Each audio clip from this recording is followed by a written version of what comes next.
여러분 안녕하세요. 네, 반갑습니다. 안녕하세요. 안녕하세요.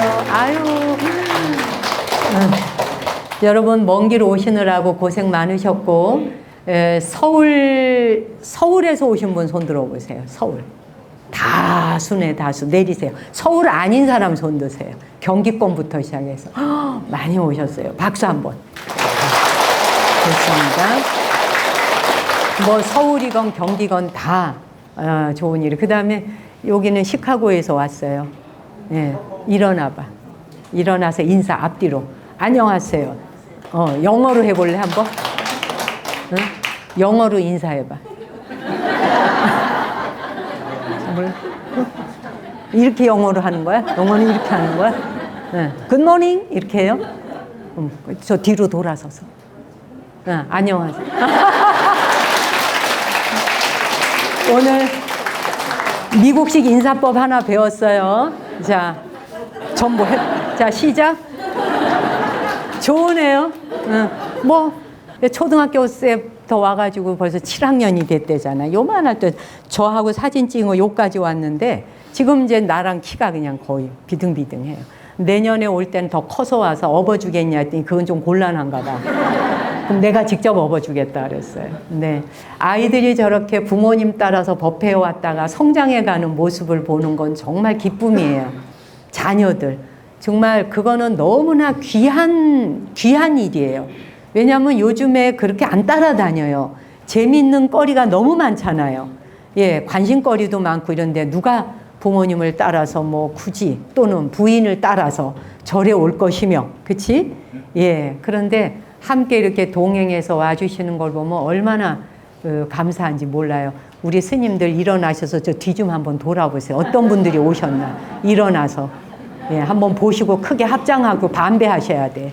전부 다. 얼굴을 쭉 굴러보셔야 돼. 스님들이 눈 맞춤을 하셔야지. 우리 스님들 일어난 김에 보니 거룩하죠? 네. 예, 네.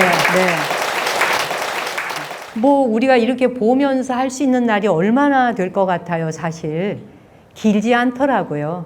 정말 그 생은 우리한테 허락되어진 이 육체라고 하는 물질로 되어 있는 이 육신의 덩어리로서 누군가와 만난다고 하는 거는 굉장히 생애가 길 것 같지만 너무나 눈 깜짝할 사이인 거예요. 그렇죠?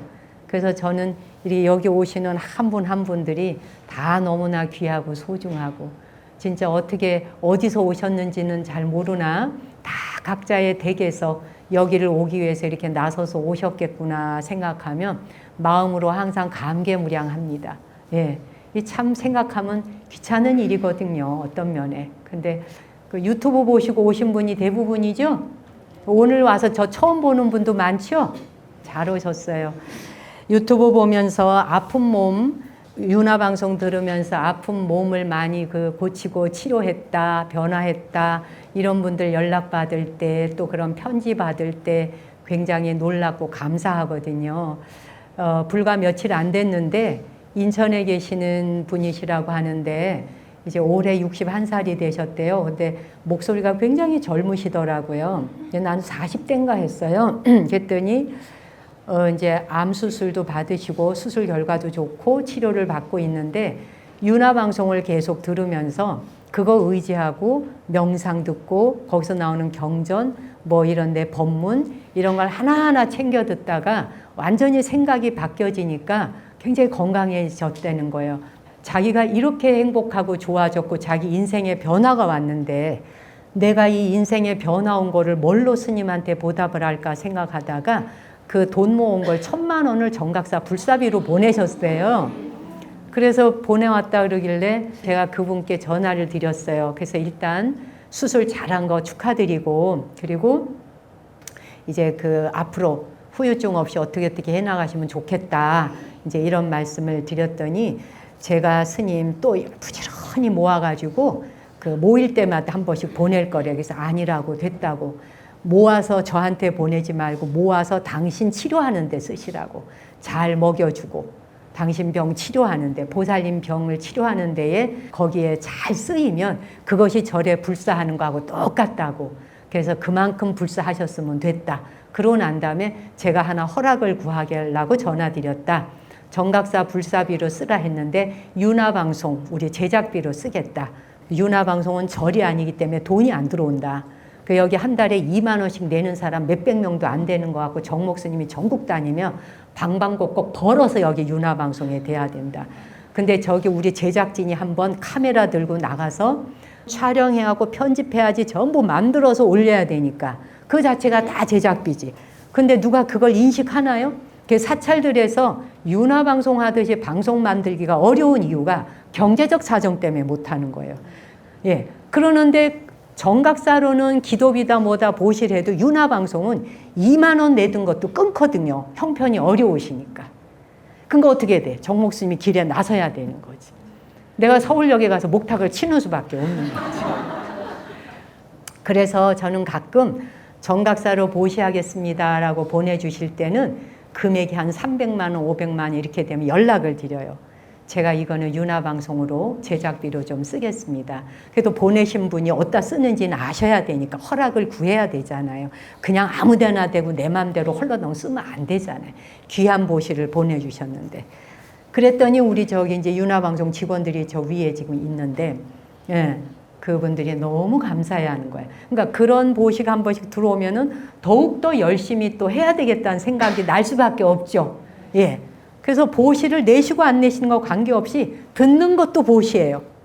여러분의 각자의 그 삶터에서 그냥 방송을 틀어서 듣고 듣는 것으로 힘을 얻으신다면 그것만으로도 큰 보시예요. 여러분의 집안에 배달되어지는 그 한 편의 프로그램 10분짜리 하나가 올라가려면 하루 종일 이렇게 골머리를 돌려가지고 수세뭉태가 돼서 그 하나가 나가야 돼요. 말하자면 그렇게 해서 윤화방송에 나오고 있습니다라는 말씀을 한번 드리는 거예요. 또 내막을 알고 보니까 아 그렇구나. 그냥 틀면 나오는 줄 알았죠. 그렇죠? 그냥 정목숨 이러고 앉아서 어쩌고저쩌고 마이크에 하면 나오는 줄 알았죠. 그렇죠? 그게 아닌 거예요. 절에서 기도하는 것보다 힘들어요. 제가 비유컨대 10배는 어려워요. 예. 차라리 땀을 뻘뻘 흘리면서 가사장사 믿고 땀을 뻘뻘 흘리면서 하루 8시간씩 목탁치며 기도하는 게 훨씬 쉬워요. 방송 만드는 것보다. 예. 어쨌든 그건 그러하고 요즘에 이게 사회 뉴스에 보면은 이 폭력이나 폭언 때문에 사회에 무리를 일으키는 뉴스가 계속 나와요. 그렇죠? 우리 그 손흥민 선수의 아버지 그 손흥정 감독님도 요즘 어려움을 겪고 계시더라고요. 그렇죠? 저는 전혀 몰랐었는데 뉴스 잠깐 나온 데 보니까 뭐 쯔양이라고 하는 아가씨인가요? 뭐 예. 저는 중국 사람인 줄 알았어요. 그래서 이게 뭐지로 가서 보니 그분이 예, 구독자가 1000만이 거의 넘는 그 먹는 먹방 프로라는 거예요. 정목스님이 먹방으로 해서 바꿔볼까 싶어. 그러니까 나는 한 번에 죽을 거야 아마 한 방에. 예, 한 번. 근데 그것도 그 사람에게 뭔가 노하우가 있다는 뜻이잖아요. 어쨌든 그분도 뭐 보니까 그 남자친구라나요? 그 사람한테 4년인가 폭력을 당했다 그래요. 4년인가 두드려 맞으면서 멍이 든 채 나와서 방송을 계속 했다 그래요. 그러니까 그렇게 맞으면서 방송을 해야 될 정도니 얼마나 고통받는 속에서 했겠어요. 돈벌이 수단으로 이 여성이 쓰여진 거란 얘기잖아요. 예. 근데 뭐가 됐든 그분이 하는 형식에 대한 건 제가 논할 바가 아닌 거고 다 요즘 시대와 세상이 정말 세상 사람들이 어떤 걸 요구하고 있는지 무엇을 필요로 하는지에 따라서 예, 뭔가 그 쾌락적이어야 되거나 예, 또 뭐 이렇게 하여튼 즐거운 거리가 있어야지 되는 거죠. 그렇다고 내가 무슨 여러분한테 즐거운 거리 주고 갑자기 구독자 올려보겠다고 제가 마이클 잭슨 좋아하는데 마이클 잭슨 빌리진을 막 이렇게 문워크를 하고 있다. 내가 막 이러고 있어봐. 어떻게 되겠나. 응? 막 이래가면 내가 막 이러고 옮겨가. 난리 나는 거지 뭐. 욕을 하는 거지. 근데 내가 배워볼 생각은 있어. 우리 둘이 한번 해볼까? 배워서. 남 안 보는데 정각산 마당에서. 우리 넷이 하자. 한번 배워보자고. 우리가 이렇게 문어코 배웠다가 어느 날 갑자기 미친 듯이 나올지도 몰라. 예. 그래서 가사장사 믿고 하는 거야. 세계의 문어캐를 가사장사 믿고 하는 데는 세상에 없을 거니까. 딱 하나잖아. 근데 그걸 떠나서 구체적인 내용은 모르겠지만 다른 건 떠나서 그 손흥정 감독님이 직접 뭐 아이를 굿한 건 아니지만 뭐 코치인가 이런 분이 빨리 안 돌아오면은 한 대 맞기로 하자 약속을 했다고 이러는데 다른 내용은 다 떠나서 저는 이 말은 드리고 싶어요. 그것이 옳다 그르다 법적으로 이랬니 저랬니를 가리기 이전에 그게 훈련 방법이라 하더라도 이제는 지금 이 시대는 손찌검을 하는 건 안 되는 거예요. 이유가 있고 타당해서 손을 댔다고 해도 훈육하는 방법이 이제는 때리는 방법으로는 되지 않는 시대가 온 거예요. 그것이 아무리 올바른 방법으로 교육하기 위해서 때렸다고 하더라도 아이의 몸에 손을 대는 방법으로 훈련하지 않는 방법을 강구해 가야 되는 거예요. 우리는 그런 시대를 만났어요. 그전에는 폭력과 폭언을 쓰는 것이 자랑이었어요. 폭언과 폭력을 잘하는 사람이 힘있고 권력자라고 생각했고 그런 사람들 앞에서 우리는 다 고개를 숙이고 기죽어서 지내고 그게 인류 역사였어요. 이런 어두운 무지의 역사를 지나오면서 우리는 맞고 사는 게 당연한 건 줄 알았고 특히 지금도 이슬람 국가에서는 이슬람의 무슨 책 중에 그런 게 있어요. 이슬람의 국가가 다 그런 건 아니지만 어떤 국가의 일부는 여성은 영혼이 없다예요. 그러니까 그냥 물건이에요. 여자는. 예, 그런 이론이 있어요. 이 혼이 없다니까 정신이. 그러니까 막 때려도 되고 경우에 따라 죽여도 상관없는. 이런 게 21세기 지금 이 시대의 이 하늘 아래 어디에선가는 일어나고 있는 거 아직도. 그런데도 불구하고 80억 인구 중에 우리는 폭언과 폭행이 안 된다라고 하는 사실을 깨달아오기까지 굉장히 지난한 길을 걸어온 거예요. 그렇죠? 이렇게 무지막지한 시대를 우린 지나왔어요. 그렇죠? 근데 이게 말이 되지 않는다고 하는 걸 깨닫기까지 정말 인류 역사에 지구라고 하는 지구 행성이 생겨난 45억 년의 역사 속에서 인류라고 하는 이 호모사피엔스라는 인류가 살아오기까지 얼마 되지도 않았어 우리는.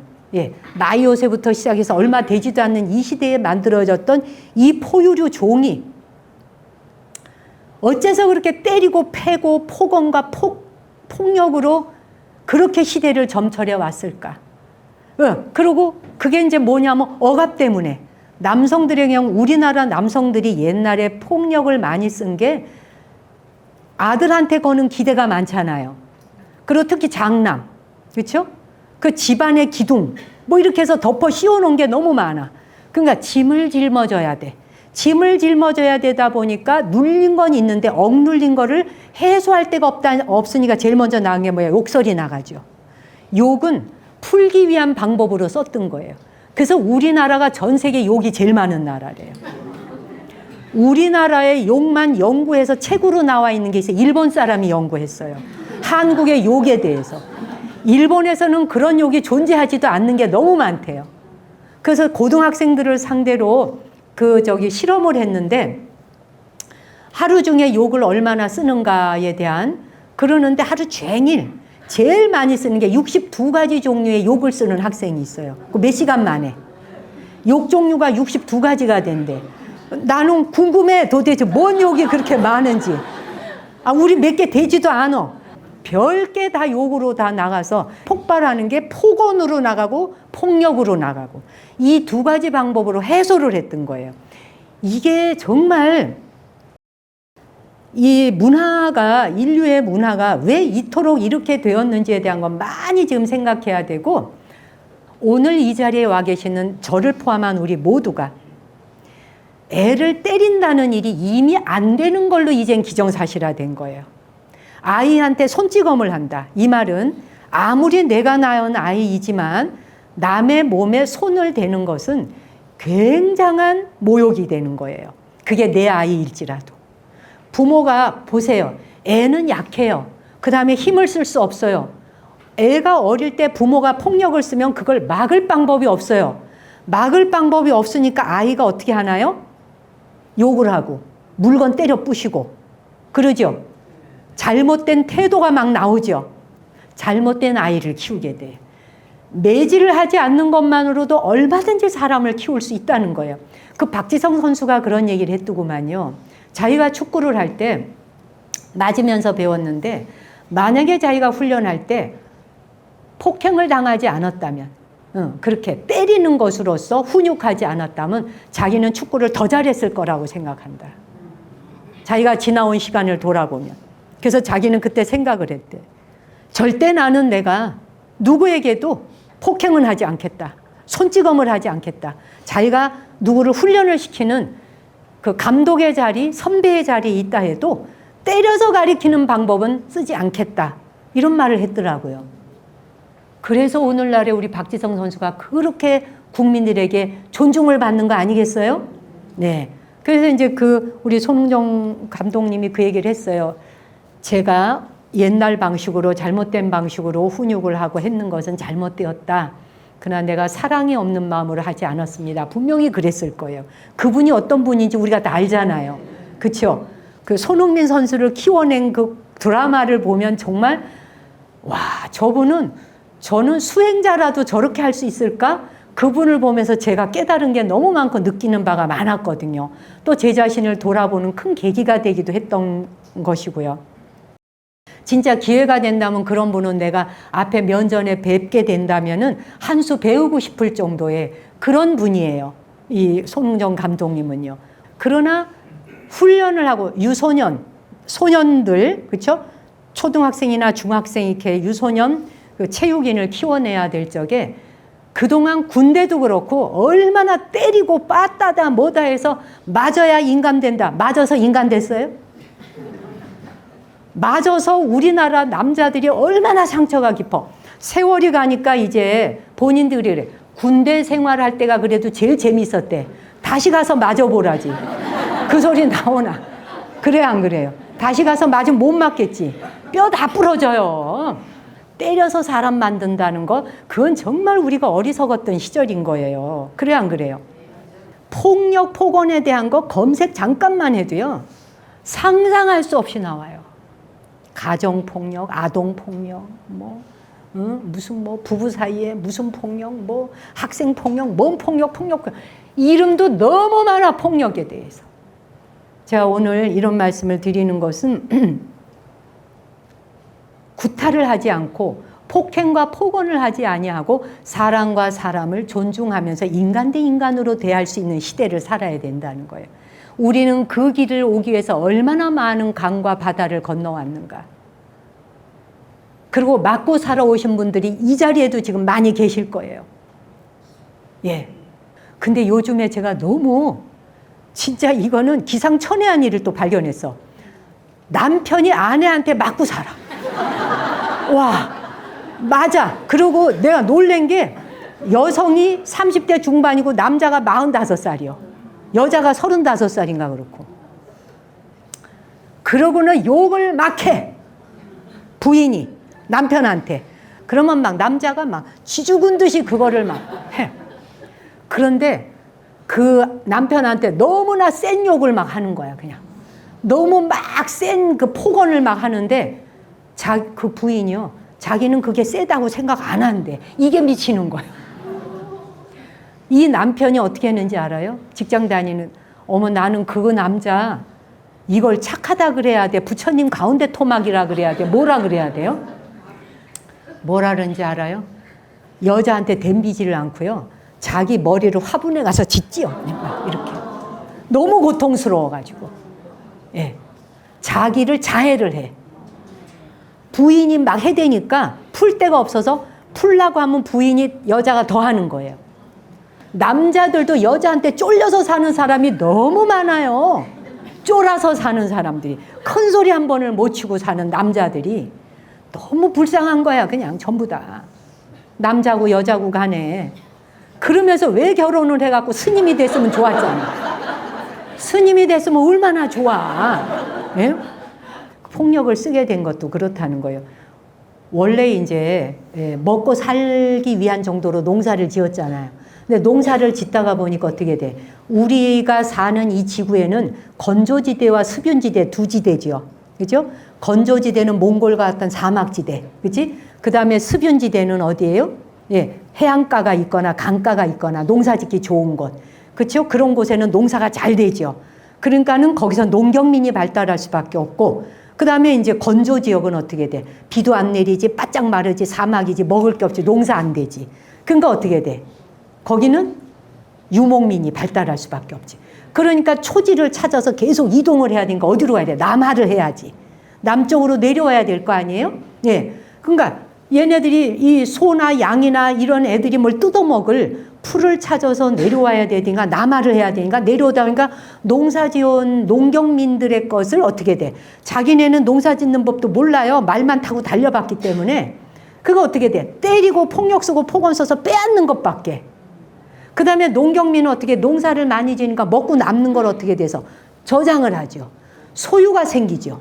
소유하게 되면서부터 소유한 것을 뺏으려는 사람과 빼앗기지 않으려는 사람 사이에 충돌이 있게 없게, 전쟁이 있게 없게, 그러면서 난리가 나는 거야, 이 역사가 보니까. 그렇죠?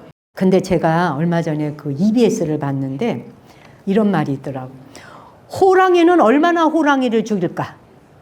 그 다음에 침팬지는 자기 종족인 침팬지를 얼마나 죽일까?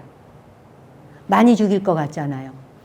포유류가 얼마나 서로를 죽이면서 목숨을 앗아가는가.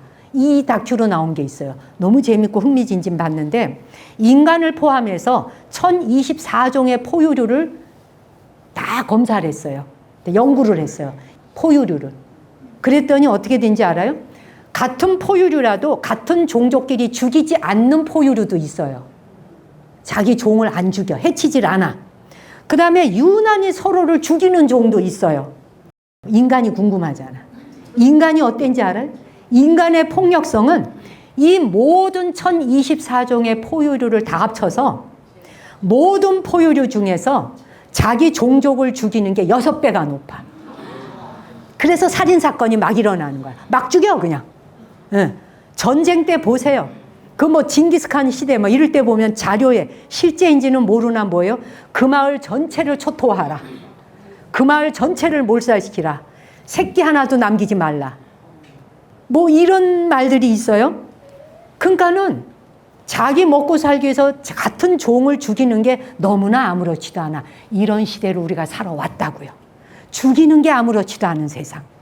근데 그 이후 어떻게 돼? 국가가 형성되지요. 국가가 형성되면서 국가가 누군가를 해치면 법으로 저지하겠다. 법이 생긴 거예요. 법으로 인해서 보호를 받기 시작한 거죠. 가정의 폭력이건 무슨 폭력이건 폭력은 다 개입을 해야 되는 거야. 폭력은. 길거리를 지나가다가도 나하고 무관한 사람이라도 폭력을 보면 무조건 저지해야 되는 거예요. 내가 맞는 한이 있어도. 그럴 용기 있어요? 나는 내가 여기 턱뼈가 나가도 말릴 거예요. 누군가가 폭력 쓰는 걸 내 눈으로 봤다면. 폭력을 쓰는 거는 옳다 그르다를 떠나서 그런 행동과 행위를 통해서 우리는 사람이 되어가는 과정을 늦추는 거예요. 사람이 사람 된다는 건 뭘까요? 인간을 인간이라 이름하는 게 뭘까요? 훨씬 더 이성적이고 논리적이고 분석과 판단력이 있다는 뜻이죠. 다른 생명과는 달라야 된다는 거죠. 그래서 인간으로 인해 모든 종이 보살핌을 받아야 되는 거예요. 그래서 동물 잡는 사냥이니 뭐니 이런 거 안 되는 거예요. 덫을 놔서 막 발 잘려나가게 하고 이런 행동 안 되는 거예요. 다른 생명을 괴롭히는 행위에 취미 생활은 안 된다. 그건 취미일 수가 없는 거예요. 맞아요, 안 맞아요? 네. 그래서 부처님도 그 경전에 다 얘기를 하셨어. 그런데 세상에 인간이 포유류 중에서 제일 많이 죽인다는 말에 충격받지 않았어요? 어때요? 그러면 우리가 폭력적인 게 본래 DNA 안에 유전자를 가지고 왔느냐를 조사를 한 거예요. 본래 폭력성이 인간에게 있는가? 폭력성이 있는 유전자가 따로 있느냐? 있을 것 같아요? 없을 것 같아요? 네? 있을 것 같다. 손 들어보세요. 네. 손 들어보세요. 없을 것 같다. 왜 없을 것 같아요? 그렇게 때려대는데. 맞으면서도. 네. 그래요. 지금 이제 브레인에서 밝혀냈어요. 유전자가 폭력을 쓸 수 있는 유전자가 따로 있는 게 아니다. 그게 따로 있는 게 아니라 우리 이 뇌 안에서는 전전두엽 피질이라고 들어보셨죠? 전두엽 피질. 그 다음에 아미그달라라서 편도체. 그렇죠? 프리프론탈 로브라 그래서 전전두엽. 그 다음에 안에 들어가면은 조 안에 편도체, 그 다음에 시상하부, 하이포살라무스라는 부위가 있어. 요 부위들이 자극을 받게 되면 더 폭력적이 된대. 그래서 대구에 있는 무슨 연구소에서 실험을 했어, 쥐한테. 쥐한테 테스트를 하면서 뭐냐면 물질을 이제 주입을 해, 주사로. 주입을 하고 여기다 약을 발라. 그래서 순놈 한 마리를 데리고 이제 저기 연구하는 데다 이렇게 집어넣어 갖고 약을 발라놓고 이제 이거 스위치를 껐다 켰다 하는 거 이제 장치를 해놨지. 그래 놓고 나서 이제 아직 키진 않고 암놈을 집어넣어. 그 암놈을 집어넣었더니 그냥 평소처럼 순놈이 암놈 뒤를 졸졸졸졸 따라다녀. 평소에 그게 습성이래요.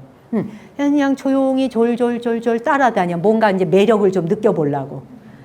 그러다가 스위치를 탁 올리니까 스위치를 올리는 순간 자극을 받은 거지. 전두피질 편도체 시상하부 쪽에 딱 자극이 가니까 약물에 자극받는 순간 갑자기 돌변을 해. 막 공격하는 거야. 마구제비로.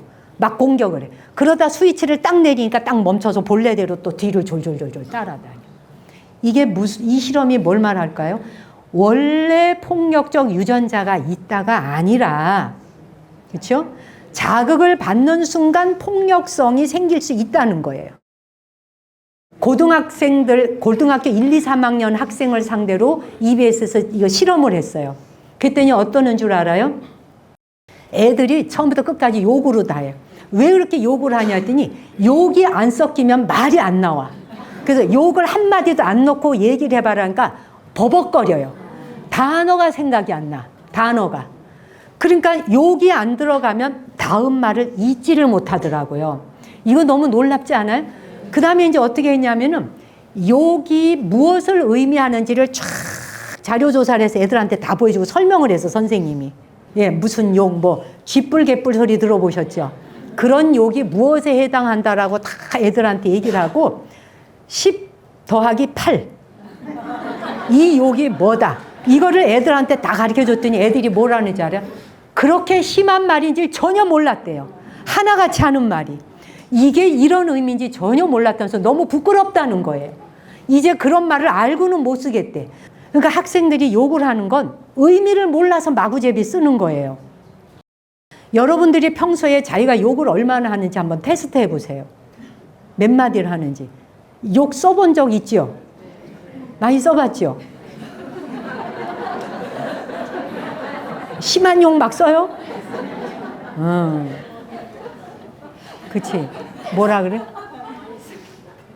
그리고 무슨 새끼 많이 붙이죠? 새끼. 쥐새끼, 개새끼, 무슨 새끼. 제가 얘기하잖아. 나는 세상에 새끼만큼 사랑스럽고 이쁜 걸 못 봤다. 어디다가 거기다 갖다 붙이냐. 제가 이런 얘기를 한 적이 있는데, 자, 보세요. 어쨌든 그래서 이제 그런 조사를 했는데, 그 다음에 그 아이들의 브레인 조사를 했어요. 이 말 잘 들으셔야 돼. 너희들도 잘 들어야 돼. 브레인 조사를 했더니, 욕을 많이 하는 아이, 욕을 하면 어떻게 돼? 욕설이 막 나가면 폭력이 같이 나가게 돼 있어요. 욕 많이 하면 폭언과 폭력이 붙어 다녀. 형제처럼요. 폭언만 하기도 하지만. 그래서 욕을 그냥 입버릇처럼 하는 사람, 그냥 그 욕을 계속 들은 사람. 둘 다 해마가 작아. 쪼그라들어. 해마가 쪼그라들면서 작아지는 거야. 해마가 하는 역할이 뭐예요? 기억력. 그치? 해마가. 기억력. 그 다음 집중력. 그 다음 뭐예요? 이게 심각해지면 우울증도 오잖아. 해마가 작아지면. 그 다음에 공간 능력이 떨어져. 공간 능력이 떨어진다는 건 방향 감각을 못 잡는다는 뜻이에요. 동서남북 분간이 잘 안 되는 거야. 해마가 작아지면. 해마만 하는 것은 아니지만 그런 중요한 역할을 한다는 거죠. 그 다음에 그것뿐이 아니에요. 치매가 걸리는 원인이 돼. 해마가 작아지면. 그래서 해마를 키우기 위해서라도 사경하라, 뭐하라, 경일거라 어쩌고 하잖아요. 그렇죠? 놀랍지 않아요? 양쪽이 다 해마가 찍어져. 누구 손에? 양쪽 다 손에. 그래 안 그래요? 예, 그런데도 욕하고 싶어요? 욕을 습관으로 하는 사람인데 여기 나는 진짜 욕을 많이 하는 과예요 하는 사람 진짜 양심적으로 한번 손 들어요. 저 위에 손, 저분 누구요? 저분이 손을 들면서 이런 손을 자기가 유난히 욕을 이거 하나 가르쳐 드릴게요. 오늘부터 바꾸셔야 돼. 뭐냐 하면 욕을 자꾸 하게 되잖아요. 그거는 편하고 쉬운 길로 가고 싶어서 하는 거래요. 말이 빨리 안 떠오르니까 욕을 냅다 지르면은 상대방이 일단은 공격을 멈추잖아. 또 그러니까 욕으로 먼저 나가가는 거야. 그래서 욕을 많이 하는 사람은 언어 자체가 빈곤하고 빈약해진대요. 용어가 머리에 떠오르는 게 없는 거예요. 아는 말이 별로 없어. 고급 언어가 아는 게 몇 마디 없는 거예요. 그래서 애들이 단어 연결이 안 되는 거예요. 예. 그러니까 책을 읽고 고급 언어를 많이 써버릇을 하면 욕을 할래도 안 해지는 거예요. 욕을 할 수가 없어요. 저절로 안 해져. 근데 욕이 쉽게 나가는 건 뭐예요? 집중력도 없어지지, 쉽게 갈라 그러지, 판단력도 없어지지. 욕을 많이 하게 되면 이런 모든 것들이 디테일이 떨어진다는 거예요. 평소에 그냥 하는 말, 일상적인 말을 그냥 이렇게 주고받으면 침 타액 검사라는 거예요. 그냥 무색무취. 예, 그냥 타액에서. 그런데 사랑해, 고마워, 네 덕분이야. 이런 말을 한 사람 침을 검사를 했더니 타액이 분홍빛이에요. 타액이. 예. 그 다음에 폭언을 하고 욕을 해. 욕을 하는 사람한테서 타액 검사했더니 갈색이 나왔어. 무색이냐, 분홍색이냐, 갈색이냐. 그래서 그 갈색, 욕을 폭언을 하는 사람의 그 침을 주사에다 이렇게 해가지고 뽑아가지고 그거를 갖고 쥐한테다 놨어요. 11배나 폭력이 심해져. 그 검사했는데. 그 갈색 침을 갖다 집어넣었더니 11배나 심해져. 그러니까 누군가가 막 욕하면서 폭언할 때 빨리 피해야지 그 침이 이리로 튀기면 어떻게 돼? 튀기는 순간 나도 11배로 공격을 할 수 있다는 얘기지. 그래 안 그래요? 그러니까 남편이 막 화가 나서 막 폭언을 하잖아. 얼른 도망가. 신발 신으려가도 우선 맨발로 그냥 도망가요. 맨발. 요즘 맨발 걷기도 하는데 뭐 걱정해. 아내가 막 욕을 하잖아. 남편 빨리 나가 그냥. 런닝 입은 채로 쫓아나가. 아시겠어요? 네. 아이들한테 욕으로 키운다고 생각해봐요.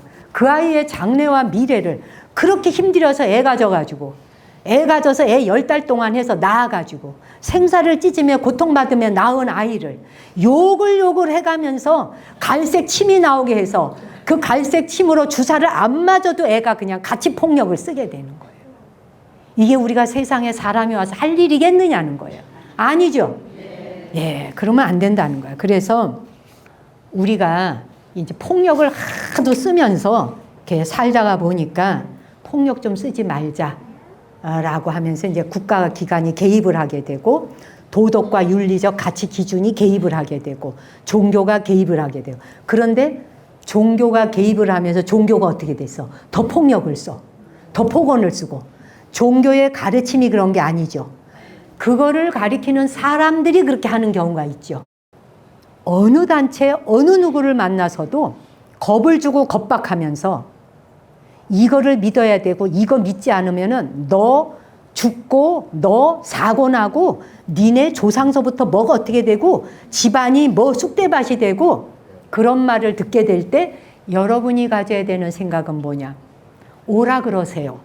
아시겠어요? 오라 그러세요. 오라 그러세요라고 하면서 당당하게 받아들이고 겁먹지 않을 때 안 와요. 아시겠어요? 겁을 먹으면 와요. 덮쳐요. 머리서부터 다.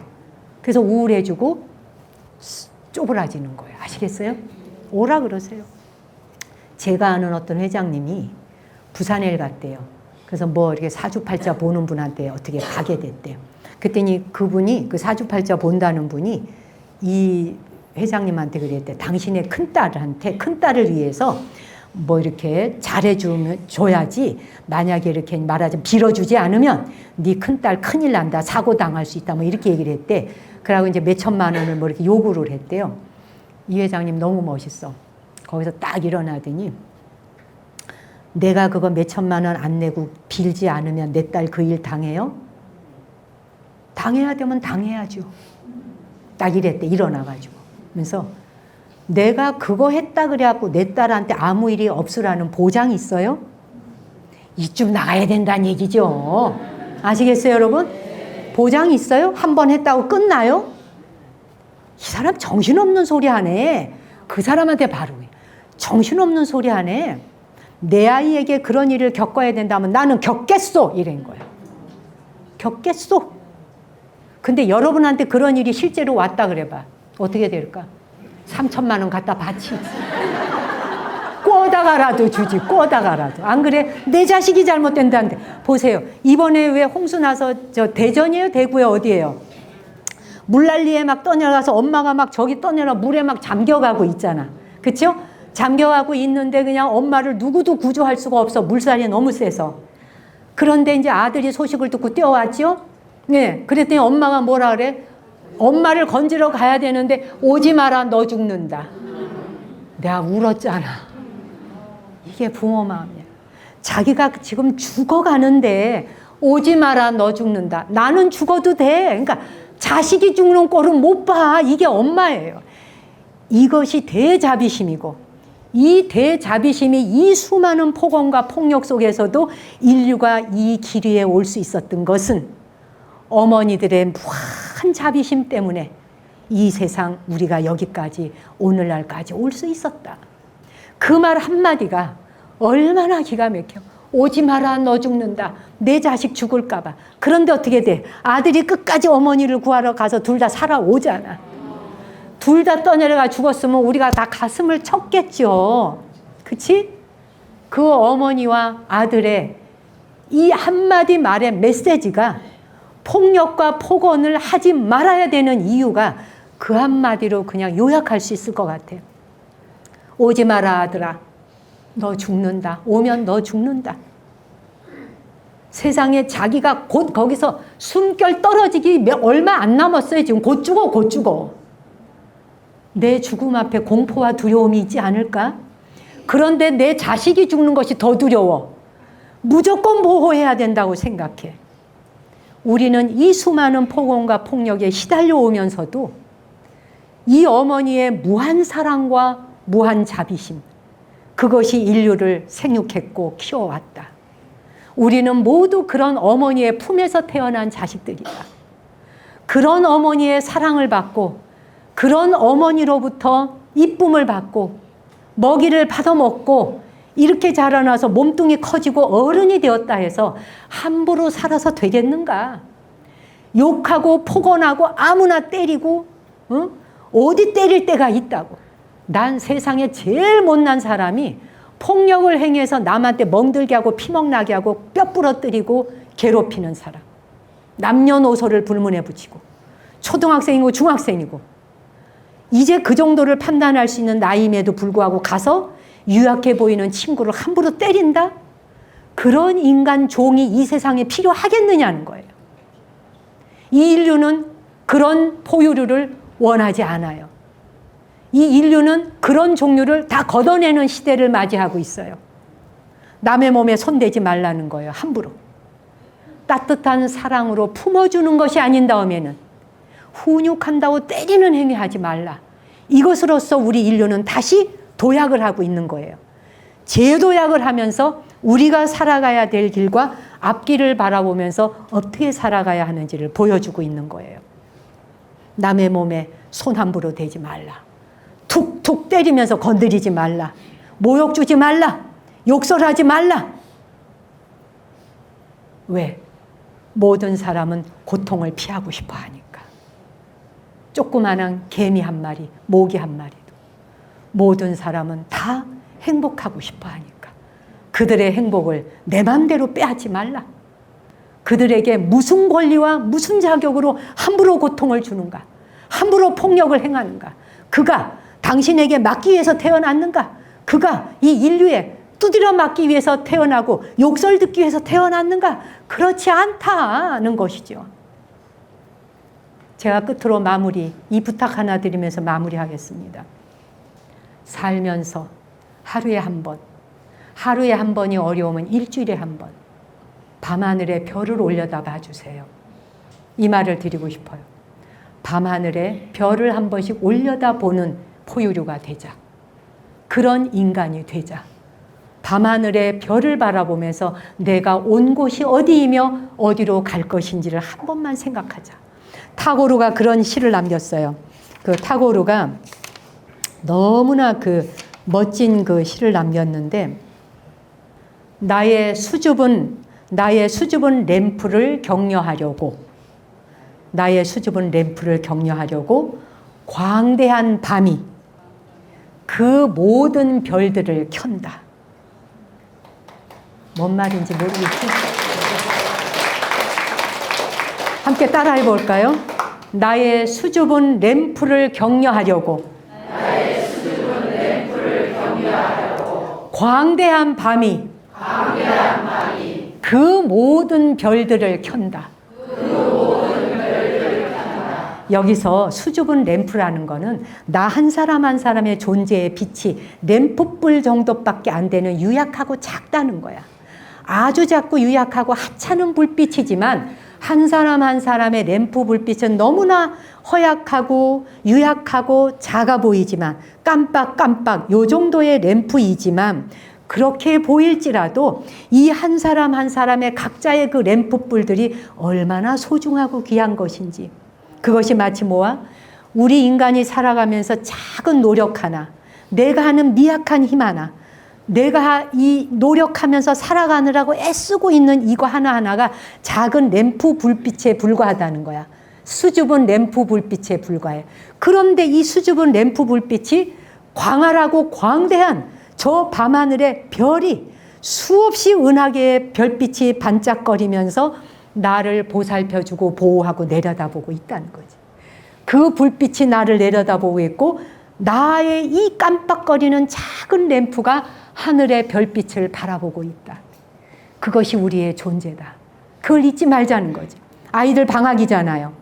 애들 방학 기간이 되면 물놀이다 뭐다 데려가서 물구덩이에 빠져갖고 죽었네 살았네 이런 소식 좀 그만 들려오면 좋겠고, 천문대 같은 데 데려가세요. 천문대 우리나라에 많아요. 보현산 천문대 유명하죠? 영월에 있는 천문대. 그렇죠?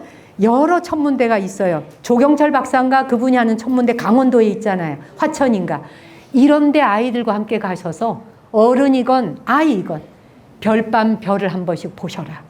이 장마가 지나가고 난 뒤에 하늘의 별을 바라볼 수 있는 사람이 되자. 대한민국 국민들이요, 하늘의 별을 바라보며 내 존재를 어디서 와서 어디로 가는지 하루 한 번씩만 생각하는 걸 자기 기도라고 생각하자. 별을 바라보면서 우리가 절대로 욕할 수 없고 숙연해지듯이 본래의 우리의 아름다움을 회복해 가듯이 폭언과 폭설은 이제 근절하자. 욕설을 통해서 함부로 막대먹은 인간종으로 살아가면서 부모님을 욕되게 하고 자기를 키워준 국가를 욕되게 하고 함께 살아가는 국민들을 욕되게 하는, 내가 그런 종이 되기 위해서 이 포유류라는 거대한 종류 중에 인간이라는 호모사피엔스로 오지는 않았을 터. 그 가운데 부처님 법을 만난 자들이시잖아. 부처님 법을 만나 우리 저 허유지 선생님처럼 20년이라는 세월을 사경을 하면서 부처님의 경으로 자기의 40대부터 60, 70대를 보내오시는 이 세월을, 그러면서 나이 들어가시는 이 아름다운 모습을 여러분 앞에 오늘 샘플로 보여드리고 싶었어요.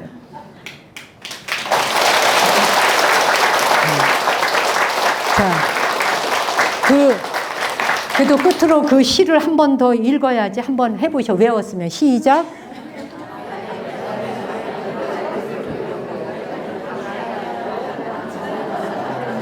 하셨어요? 다 했죠? 통과? 큰 소리로 함께 해볼까요? 나의 수줍은 램프를 격려하려고 광대한 밤이 그 모든 별들을 켠다. 그대가 비록 수줍은 작은 램프이지만 나를 위해 무수한 밤하늘의 별들이 은하수처럼 불을 켜준다는 거예요. 우리는 그 하늘에 별을 이고 살고 있는 위대한 종이에요. 잊지 않을 수 있죠? 네. 무더위, 여름 더위 먹지 않게 건강 주의하시고, 아무리 더워도 8월에 또 만날 수 있나요? 네, 좋아요. 또 8월에는 일이 많아요. 돌아가신 조상님들을 위해서 기도 올려드리는 시간도 있어요. 백중기도. 그리고 또 칠석도 있죠? 예, 8월에 우리 몇 번 만나기로 해요. 자, 본문 마치겠습니다. 고맙습니다.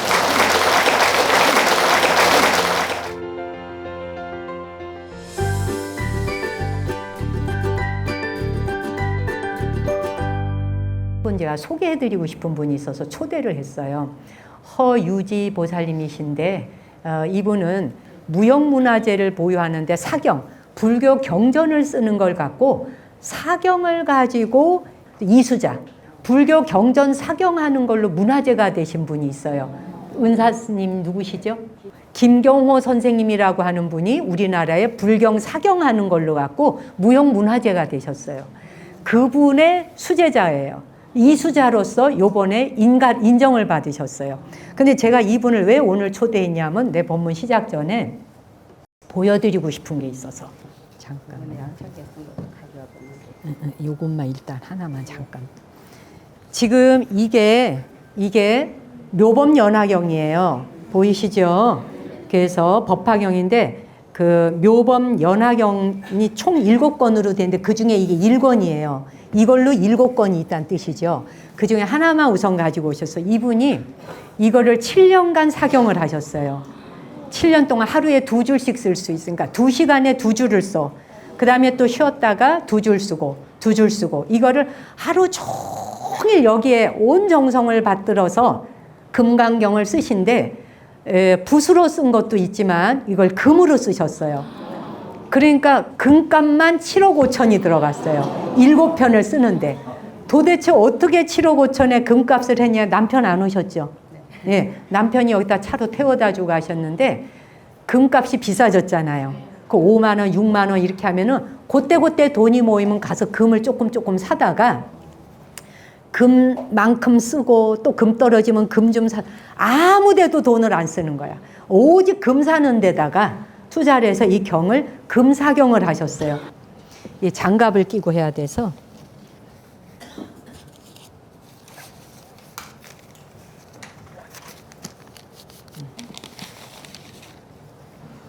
자, 보셨죠? 이거 보살님이 직접 다 그린 거예요. 다 당신이 금과 은으로 직접, 예, 백금이에요. 그냥 은이 아니고 백금. 그 다음에 요거 종이는 쪽물 들인 거. 쪽물 들인 종이는 좀 안 먹는 거 아시죠? 벌레가 안 먹어요.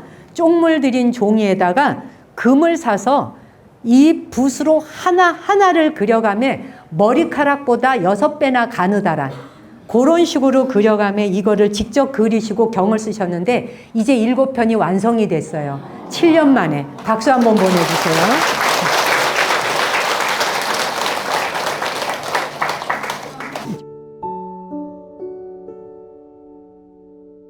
보이셨지? 보셨죠? 보이시죠? 웬일이야, 웬일이야. 너무 장엄하죠? 야, 그래서 세상에 이거는 법화경이잖아요. 그 다음에 또 화엄경, 약창계 뭐 많은 걸 쓰셨어요. 그러니까 7년의 시간을 거의 여기 한 생애를 바치셨더라고요. 그래서 저한테 이걸 보여주시려 지난 초하루 법회 때 모시고 왔길래 이 좀 두고 가세요. 둘째료 법회 날 오시는 분들에게 눈호강 좀 한번 시킵시다.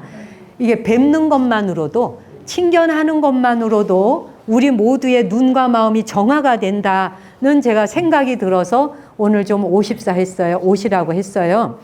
보살님한테 이걸 쓰시게 되면서 당신의 삶에 변화가 왔을 거 아니에요. 그 말씀 한마디 간단히 들으려고 오늘 초청했어요. 네, 우리 허유지 선생님 큰 박수로. 네.